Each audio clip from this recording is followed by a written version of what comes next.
ఓం గం గణపతయే నమః. ఓం శ్రీ గురుభ్యో నమః. హరి ఓం. ప్రణయామో వాసుదేవం.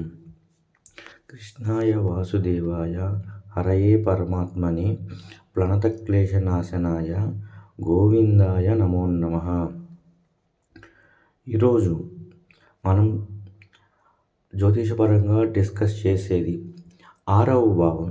ఆరవ భావం అనేది మనకి సహజంగా రోగము లేదా వ్యాధిని తెలియజేస్తుంది. సో అయితే ఈ రోగము లేదా వ్యాధి అనేది ఆరవ భావానికే పరిమితమై ఉంటుంది అని అనుకుంటాం. కానీ దీనికి మిగతా భావాలతో కూడా కనెక్టివిటీ అనేది ఉండాలి. ఆరవ భావం అనేది రోగస్థానం అంటారు. ఇది అనారోగ్యము, సాధారణంగా జబ్బులు, ఇన్ఫెక్షను మరియు శారీరక రుగ్మతలను సూచిస్తుంది. ఎనిమిదో భావము డేంజర్, క్రానిక్.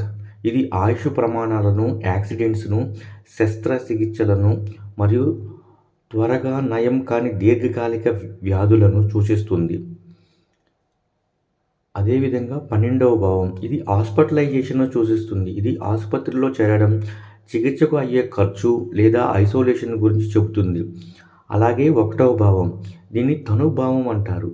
ఇది లగ్నము, వ్యక్తి యొక్క శరీరము, రోగనిరోధక శక్తి మరియు కోలుకునే శక్తిని సూచిస్తుంది.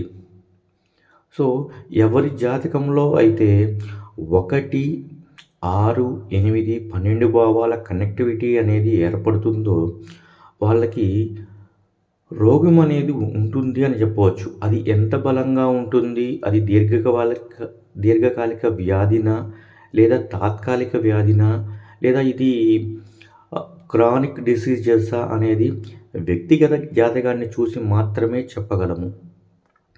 సో అలాగే ఈ ఆరో భావం అనేది ఒక్కొక్క భావంతో కలిసినప్పుడు ఒక్కొక్క భావానికి సంబంధించిన వ్యాధులు, అంటే ఫర్ ఎగ్జాంపుల్ 1వ భావం తలకు సంబంధించి, ఇలా 4వ భావం గుండెకు సంబంధించి.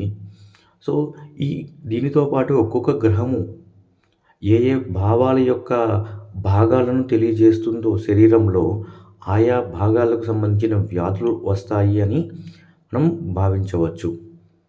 ఓం శ్రీమాత్రే నమః. Thank you.